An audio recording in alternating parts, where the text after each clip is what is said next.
सदाचार अर्थात अच्छे आचरण। आरंभ गुरुवि क्षयणी क्रमेण लघ्वी पुरा वृद्धिमती च पश्चात् दिनस्य पूर्वार्ध परार्ध भिन्ना क्षाएव मैत्री खल सज्जनानाम। अर्थात आरंभ गुरुवी, शुरुआत में जिसकी मित्रता बहुत अधिक प्रगाढ़ हो तो मित्रता दुष्टों की होती है, और शुरुआत में यदि मित्रता लघु अर्थात थोड़ा बहुत हो तो मित्रता किसकी होती है? सज्जनों की होती है। अब आते हैं एक उदाहरण के माध्यम से, इस श्लोक में समझाया गया है क्षा एव मैत्री खल सज्जनानाम। खल अर्थात दुष्ट, सज्जन अर्थात सज्जन। खलों की और सज्जनों की मित्रता किस प्रकार से होती है? दिनस्य पूर्वार्ध, दिन की पूर्वार्ध जो होती है, दिन की शुरुआत की जो छाया होती है वह किसके समान होती है? तो दुष्टों के समान होती है। लेकिन वही दिन के उत्तरार्ध अर्थात 12 बजे के बाद का जो छाया होती है वह सज्जनों की होती है। शुरुआत में शून्य, जीरो होता है, लेकिन वह धीरे धीरे लंबे होते होते सूर्यास्त तक वह जीरो हो जाता है। अगला श्लोक जानते हैं।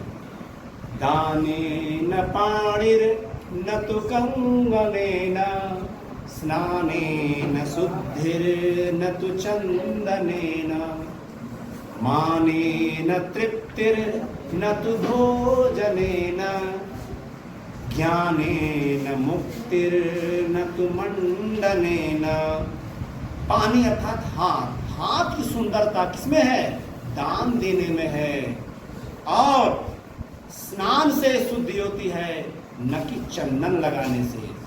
और माने तृप्ति, किसी भी व्यक्ति की वास्तविक संतुष्टि उसको सम्मान देने में है, न कि अच्छे अच्छे भोजन कराने में है। अगला वास्तविक मुक्ति ज्ञान से हमें मिलती है। जीवन से मुक्ति हमें ज्ञान से मिलती है, न कि किससे? आभूषण सुंदर सुंदर पहन लेने से। तो बच्चों, आप लोग इस लाइन को अभी तक समझ लिए अच्छे से? कोई दिक्कत नहीं हो रहा है किसी को भी? चलिए आगे बढ़े। किसी को कोई दिक्कत नहीं हो रहा है? दोबारा मैं समझा रहा हूँ, आगे बढ़ते हैं। गंगा पापम तस्सीतापम दैन्यम कल्पतरुष्तथा पापम तापम च दैन्यम च हन्ति सज्जन संगमः। कहते हैं ना, जीवन में हर एक व्यक्ति के, हर एक विद्यार्थी के, हर एक पुरुष के पास एक अच्छा मित्र होना जरूरी है। क्यों? इस श्लोक के माध्यम से समझा रहे हैं। कहते हैं कि गंगा जो होती है हमारे जीवन के पापों को धुल देती है, और चंद्रमा जो है गर्मी को समाप्त करती है, और गरीबी जो है कल्प तरु पेड़ दूर करता है। लेकिन पाप, गर्मी और गरीबी, इन तीनों को दूर करने वाला कोई है तो आपके जीवन में बेहतर और बेस्ट फ्रेंड होता है। अच्छे संगति, अच्छे लोगों की, अच्छे दोस्त की संगति, यह तीनों आपके जीवन में परिवर्तन ला सकता है।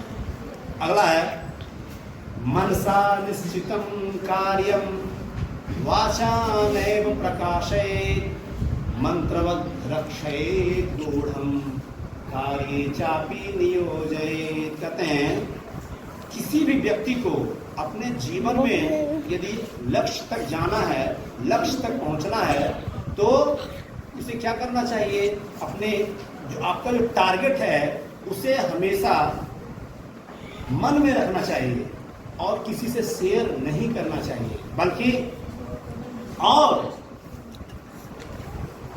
मंत्रवद रक्षयेत् गूढ़म, मंत्र के समान अपने जीवन में गुप्त रूप में रख कर और इम्प्लीमेंट करना चाहिए। मंत्र अर्थात कहते हैं मंत्र से मंत्रणा होती है।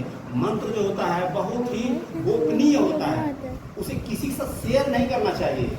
यदि आप अपने जीवन के लक्ष्य को यदि किसी के साथ शेयर करते हैं तो आपकी मजाक, आपका वो मजाक उड़ा सकता है, या फिर आपसे आपके जो लक्ष्य पाने के जो परसेंटेज है वो डाउन हो सकते हैं। आगे बढ़ते हैं। अभिवादनशीलस्य नित्यं वृद्धोपसेविनः चत्वारि तस्य वर्धन्ते आयु विद्या यशो बलम। कहते हैं कि इस संसार में आपको जो हर व्यक्ति को चाहिए आयु, विद्या, यश और बल, ये चारों जो आपके तप हैं, आपके चारों जो पुरुषार्थ हैं, वह कैसे प्राप्त होंगे? तो कहते हैं प्रतिदिन अभिवादन, प्रणाम, नमस्कार यदि करते हैं किसको? वृद्धोपसेविनः, वृद्ध लोगों की यदि आप सेवा करते हैं, उसे नमस्कार करते हैं, तो क्या होगा? 4 वस्तुओं की वृद्धि होगी, 4 पुरुषार्थ की वृद्धि होगी। क्या क्या? आयु, विद्या, यश और बल। किसी की दिक्कत? या दोबारा बतलाओ ये श्लोक, दोबारा बतलाते हैं, समझ में आ गया?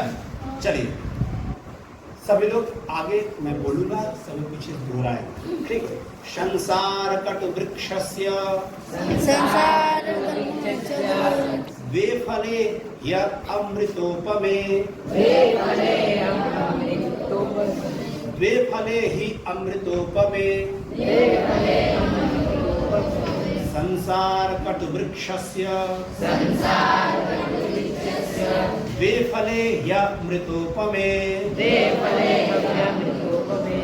सुभाषित रसास्वादः, सुभाषित रसास्वादः, संगति सुजने जने। कहते हैं इस संसार में, यह जो संसार है, इस कड़वे संसार रूपी वृक्ष के 2 ही अमृत फल हैं। इस कड़वे संसार के 2 ही अमृत फल हैं। कौन का नाम है? तो सुभाषित रसास्वाद, अच्छी बातें, अच्छी वाणी पहला अमृत के समान फल है। तो दूसरा है अच्छे लोगों की संगति। इस कड़वे संसार के, इस कड़वे वृक्ष रूपी संसार में, इस कड़वे वृक्ष रूपी संसार में 2 ही अमृत के समान फल हैं। वो कौन कौन है? तो अच्छी बातें है ना, सुभाषित अच्छी बातें और अच्छे लोगों की संगति।